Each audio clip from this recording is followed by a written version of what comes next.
Episode 2। Mahadev का तीसरा नेत्र कब और क्यों खुलता है। कहा जाता है, जब महादेव का तीसरा नेत्र खुलता है तो केवल विनाश नहीं होता, बल्कि सत्य प्रकट होता है।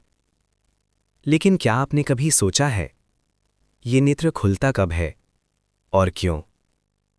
महादेव, जिन्हें सृष्टि का संहारक कहा जाता है, पर सच तो ये है कि वे अंधे विनाश के देवता नहीं, बल्कि संतुलन के रक्षक हैं। उनके मस्तक पर स्थित तीसरा नेत्र सिर्फ एक दिव्य शक्ति नहीं, बल्कि चेतना का सर्वोच्च प्रतीक माना गया है। शास्त्र बताते हैं, मनुष्य की दो आंखें सिर्फ भौतिक संसार को देखती हैं, लेकिन तीसरा नेत्र देखता है सत्य, माया के पार का सत्य। यही कारण है कि महादेव का तीसरा नेत्र हर समय खुला नहीं रहता, क्योंकि अगर वो सदा खुला रहे तो अज्ञान और असत्य का अस्तित्व ही समाप्त हो जाए।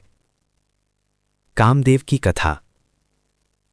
पुराणों में एक प्रसिद्ध प्रसंग आता है।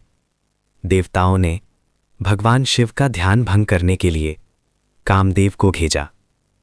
जैसे ही कामदेव ने प्रेम का बाण चलाया, क्षण भर में महादेव का तीसरा नेत्र खुल गया और उस अग्नि से कामदेव भस्म हो गए।